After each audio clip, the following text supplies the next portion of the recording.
Hello, Rajesh ചേട്ടാ, എന്താണ് ഒരു വിവരമില്ലല്ലോ? നമ്മൾ ഇവിടെ തന്നെ ഉണ്ടപ്പാ. ചേച്ചി ഈടേടി ഉണ്ടല്ലോ. അല്ല, എന്നിട്ട് നിങ്ങൾ വരുന്നില്ല? ഓ അതെയാ, ഞാൻ ഇവിടെയുണ്ട് ചേച്ചി. രാജേഷ് ചേട്ടനാ വിട്ടോ. ഹലോ രാജേട്ടാ, എന്തെല്ലാം ഉണ്ട്? നിങ്ങൾ തലേന്നേ വരൂന്ന് പറഞ്ഞിട്ട് എന്നെ പറ്റിച്ചില്ലേ? അച്ചാച്ചന് ഈടെ ഉണ്ടേനല്ലോ. രാമയുടെ അച്ചാച്ചന് കൊടുത്തു. അമ്മ കണ്ടില്ലല്ലോ മോളെ. ഒരു മിനിറ്റ്.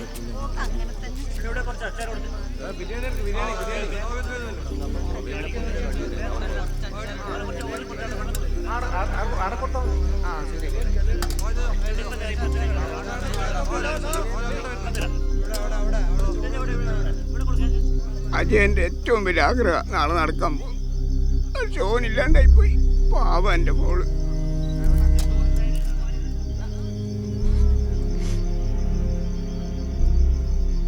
എൻ്റെ മോൻ മരിച്ചത് പാർട്ടിക്ക് വേണ്ടിയാ. പക്ഷെ പാർട്ടിക്കാർ ആരും തിരിഞ്ഞു നോക്കില്ല.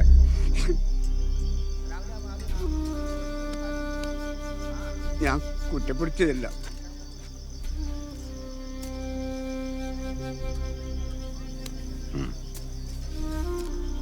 ഇതിനെങ്ങനെയാ ഞാൻ നന്ദി പറയണ്ടേ? ഞാനല്ല, പാർട്ടിയാ തരുന്നത്. അങ്ങനെ കാണാവൂ. എന്നാ ഞാൻ ഇറങ്ങുന്നു. നാളെ കോടതിയിൽ ഒരു ഹിയറിംഗ് ഉണ്ട്. അതാ രാത്രി തന്നെ വന്നത്. ഈടത്തോളം വന്നിട്ട് മോൾ അച്ഛൻ്റെ സ്ഥാനത്ത് നിന്ന് ഒരുപടി പറ്റി വരാതെ പോയാൽ ഓക്ക് സങ്കടാവും.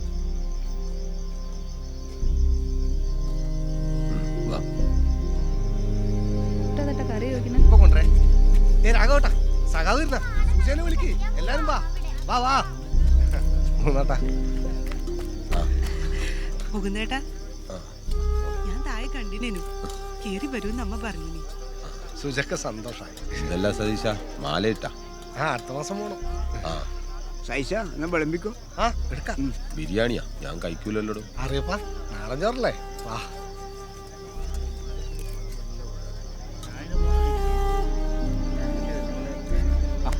ചെല്ലി പോയിട്ട് ഫുഡിന്റെ കാര്യങ്ങളും നോക്ക്. എല്ലാത്തിനും ശ്രദ്ധ വേണം കേട്ടാ.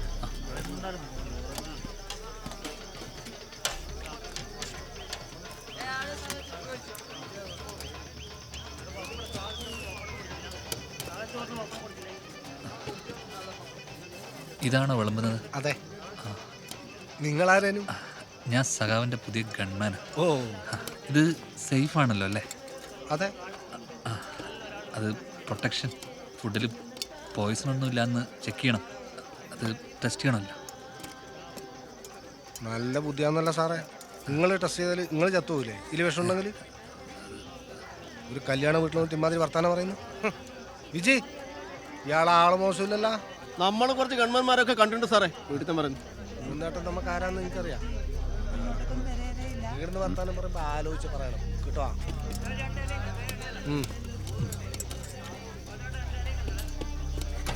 എന്റെ ഫിറോസ് ഏർന്ന് കിട്ടിയ ആളാ. ചെല്ലി വിളിക്കുന്നുണ്ട്. ചെല്ലടോ.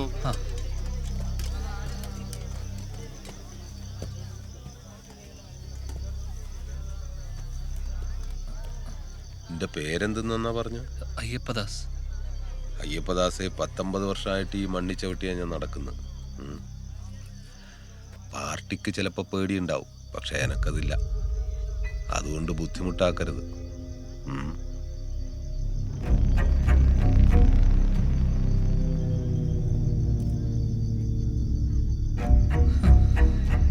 ആരാപ്പത്? സാറെന്താ അന്തം വിട്ടിക്കുന്നു? സാറ് വന്നേ, ഒരു കാര്യം പറയാണ്ട്. വാ സാറേ, ഒരത്യാവശ്യ കാര്യമാണ്. ഡ്യൂട്ടിയിലാണ്. ഓലക്കാണ് ഡ്യൂട്ടി. നിങ്ങൾക്ക് കാറ്റുണ്ടാ? അയാൾ ചോറ് കഴിച്ച് വരുമ്പോഴത്തേക്കും 2 അടിച്ചിട്ട് പോയിക്കോ. അയാൾ നിങ്ങളോട് പറഞ്ഞല്ലേ ഞാൻ കേട്ടിന്. മുകുന്ദൻ ഒതിർക്കല്ലാത്ത ചെറ്റ. ഓ മാത്രല്ല, ഓന്റെ പാർട്ടിക്കാരും. അല്ല, നിങ്ങള് എന്തെന്നാണ് വേറെ പാർട്ടിയായാലും ഈടെ പ്രവർത്തന സ്വാതന്ത്ര്യമുണ്ട്. ജീവിക്കണ്ടേ? അതുകൊണ്ട് സഖാവെങ്കിൽ സഖാവ്. വയസ്സേ 36. പാനൂരുകാരനായിട്ട് പെണ്ണും കിട്ടുന്നില്ല. കുരിപ്പ്.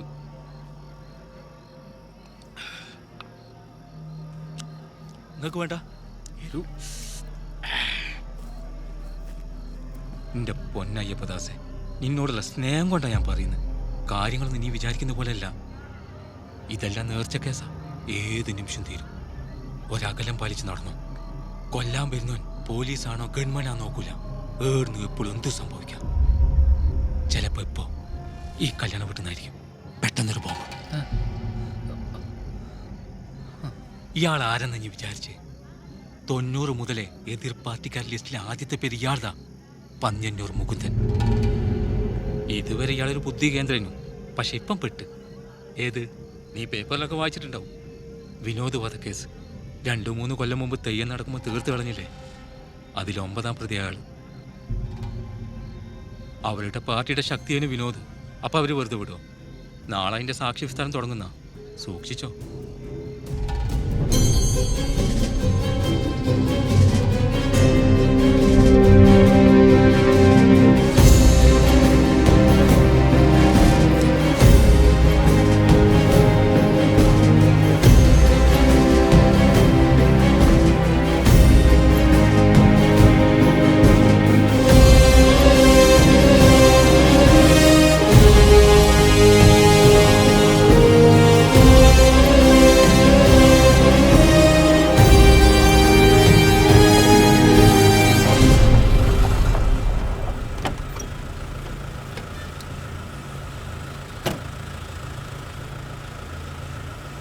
പോയി ഡീസൽ അടിച്ചിട്ട് വാ.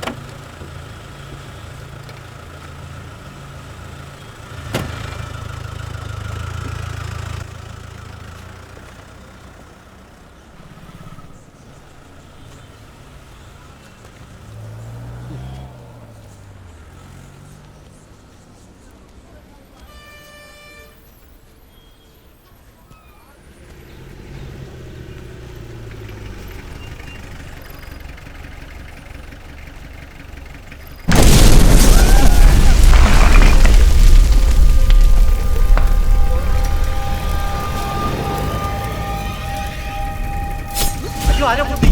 അയ്യോ, സഖാവ് പോന്നിട്ടില്ലേ?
സഖാക്കളെ, വാൾപ്പലപ്പിന്റെ കാവ്യഭീകരതയെ കയ്യൊക്കുകൊണ്ട് നേരിട്ട ഇരട്ടച്ചങ്കുള്ള കമ്മ്യൂണിസ്റ്റുകാരൻ, പാനൂരിന്റെ പൊന്നോമനപുത്രൻ സഖാവ് പി മുകുന്ദൻ, കണ്ണൂരിന്റെ മുകുന്ദേട്ടൻ. ഈ ഇടം കയ്യനാൽ ചുവന്ന കാവിക്കോട്ടകളെയും പച്ചക്കോട്ടകളെയും പ്രകമ്പനം കൊള്ളിച്ചുകൊണ്ട് ഇടതുപക്ഷ ജനാധിപത്യ മുന്നണിയുടെ കരുത്തനായ സ്ഥാനാർത്ഥി, കണ്ണൂരിന്റെ തീപ്പൊരി സഖാവ് MKRന്റെ പ്രിയ ശിഷ്യൻ പന്ന്യന്നൂർ മുകുന്ദൻ ഇതാ കൂത്തുപറമ്പിന്റെ തെരുവീതികളെ പുളകമണിയിച്ചുകൊണ്ട് ഈ വാഹനത്തിന് തൊട്ടു പിന്നാലെ കടന്നു വരികയാണ്. ഈ ചെങ്കോട്ടയിൽ വർഗീയ കോമരങ്ങൾക്കും അക്രമ രാഷ്ട്രീയത്തിനും ഇടമില്ലെന്ന് പ്രഖ്യാപിച്ചുകൊണ്ട് 1998 ഏപ്രിൽ 14 കേരളം നടുങ്ങിയ ഒരു വിഷുദിനം. കണ്ണൂർ രാഷ്ട്രീയത്തിന്റെ ചരിത്രം തനിക്ക് മുൻപും ശേഷവുമാണ് എന്ന് അടയാളപ്പെടുത്തിയ സഖാവ് പന്ന്യന്നൂർ മുകുന്ദൻ ക്രൂരമായി ആക്രമിക്കപ്പെട്ടത് അന്നാണ്. അക്രമത്തിൽ സാരമായി പരിക്കേറ്റ അബോധാവസ്ഥയിലായിരുന്ന അദ്ദേഹത്തെ RPIM പ്രവർത്തകർ കോഴിക്കോട് സ്വകാര്യ ആശുപത്രിയിൽ എത്തിച്ചു. കണ്ണൂരിനെ സംബന്ധിച്ച് കറുത്ത ദിനങ്ങളായിരുന്നു അത്. നിരവധി അക്രമങ്ങളും കൊലപാതകങ്ങളും തുടർന്നരങ്ങേറി. ശാരീരികമായി പഴയ ആരോഗ്യസ്ഥിതി തിരിച്ചുകിട്ടിയില്ലെങ്കിലും മുകുന്ദന്റെ തിരിച്ചുവരവ് അമ്പരപ്പിക്കുന്നതായിരുന്നു. രാഷ്ട്രീയത്തിൽ അദ്ദേഹം മറ്റൊരു പോർമുഖം തുറന്നു. പന്ന്യന്നൂർ മുകുന്ദൻ എന്ന പേര് കണ്ണൂർ രാഷ്ട്രീയത്തെ നിയന്ത്രിച്ച മറ്റൊരു പേരായി തീർന്നു. കൂത്തുപറമ്പ് നിയോജക മണ്ഡലത്തിൽ നിന്നും തുടർച്ചയായി 2 തവണ നിയമസഭയിലെത്തിയ മുകുന്ദൻ സംഘടനാ രംഗത്തെ മികവിൽ കണ്ണൂർ ജില്ലാ സെക്രട്ടറിയായി. 1982 രാഷ്ട്രീയ വൈരികൾ കൊലപ്പെടുത്തിയ ബ്രണ്ണൻ കോളേജ് യൂണിയൻ ചെയർമാൻ സഖാവ് PM സുധീഷിന്റെ പിൻഗാമിയായി വിദ്യാർത്ഥി പ്രസ്ഥാനത്തിലൂടെ തന്റെ രാഷ്ട്രീയ ജീവിതം ആരംഭിച്ച മുകുന്ദൻ കണ്ണൂരിന്റെ തീപ്പൊരി MK രാഘവന്റെ ശിഷ്യനായതോടുകൂടി അനിഷേധ്യ നേതാവായി വളരുകയായിരുന്നു. MKR പാർട്ടി വിട്ടപ്പോഴും അദ്ദേഹത്തിന്റെ കാർക്കശ്യ ശൈലി പിന്തുടർന്ന മുകുന്ദൻ പിന്നീട് RPIMന്റെ അപകടകാരിയായ നേതാവായി വാഴ്ത്തപ്പെട്ടു. ജില്ലാ സെക്രട്ടറി ആയതോടുകൂടി അത് ഏറ്റവും വന്യവും ഭീതിയും ഉളവാക്കുന്ന സംഘർഷത്തിലേക്ക് കണ്ണൂരിനെ എത്തിച്ചു. ഒടുവിൽ അപകടം തിരിച്ചറിഞ്ഞ പാർട്ടി തന്നെ മുകുന്ദനെ സെക്രട്ടറി സ്ഥാനത്തു നിന്ന് മാറ്റി. അതൊരു രാഷ്ട്രീയ പതനമായി.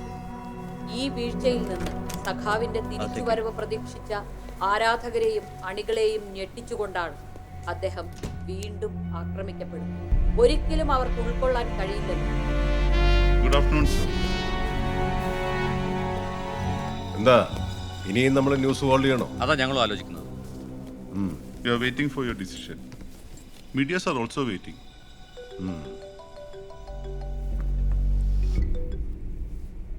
ആ സഖാവേ, അതെയാ, അത് തന്നെയാണ് നമ്മളും ചർച്ച ചെയ്യുന്നത്. ഞാനും കണ്ടു. നമ്മളെക്കാളും നിശ്ചയം അവർക്കാണല്ലോ.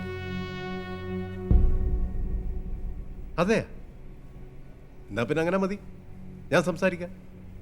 ശരിയുണ്ട്, ഞാനിവിടെ ഉണ്ട്. സാർ, സ്റ്റേറ്റ് സെക്രട്ടറി താഴെ എത്തിയിട്ടുണ്ട്. ഞാൻ വിളിക്കാം.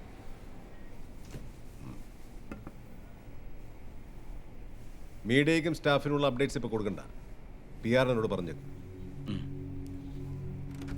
അപ്പോൾ അത് തന്നെയാ തീരുമാനം. ഹോൾഡ് ചെയ്യാം.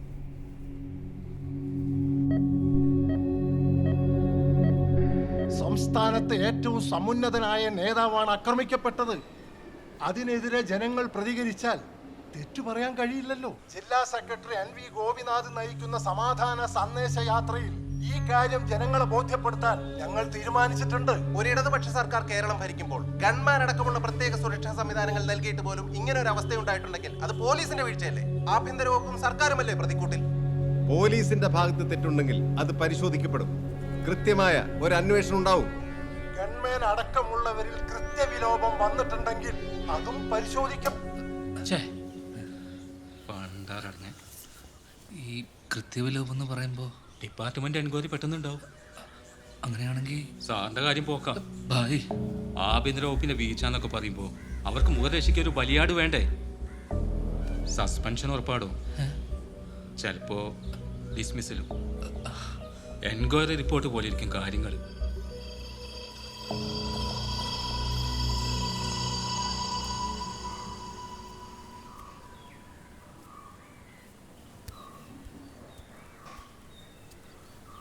ഓൺലൈൻ ന്യൂസ് എല്ലാം നോക്കുമ്പോൾ നമ്മൾ കാണാത്ത വേറൊരു പ്രശ്നമുണ്ട്. എന്താ? അയാളങ്ങനെ തട്ടിപ്പോയാലോ? അല്ല, ഇതേതാ നാടെന്നറിയാലോ? ഇനി അയാൾ തിരിച്ചു വന്നാലോ? എനിക്ക് അയാൾ പണി തരാണ്ടിരിക്കോ? അല്ല, കുത്തികളെ ഞാൻ കണ്ടതല്ലേ, അത് പോയി പാർട്ടിക്കാരോടും പോലീസുകാരോടും പോയി പറഞ്ഞാലോ? ബെസ്റ്റ്. അങ്ങനെയാണെങ്കിൽ ഇന്റെ ബോഡി പെട്ടെന്ന് ആലപ്പുഴയിലെത്തും. എടോ, ഇത് എത്രയോ കാലങ്ങളായിട്ട് ഈട് നടക്കുന്ന രാഷ്ട്രീയ പ്രശ്നം. അത് അവർ തമ്മിൽ കൊന്നു തീർത്തോളൂ. നീ ഓനെ കണ്ട്, ഓ ഇന്നെ കണ്ടില്ലല്ലോ, അത് ഇന്റെ ഭാഗ്യ. നീ ഒരു ഉപകാരം ചെയ്യൂ, നീ ഒന്ന് മോളിൽ പോയിട്ടിരിക്കെ, ഞാൻ പുറത്തു പോയിട്ടൊന്ന് അന്വേഷിച്ചിട്ട് വരാം. ചെല്ല്. ഇതെല്ലാം കൂടി മനുഷ്യന്റെ നിലയിലായി.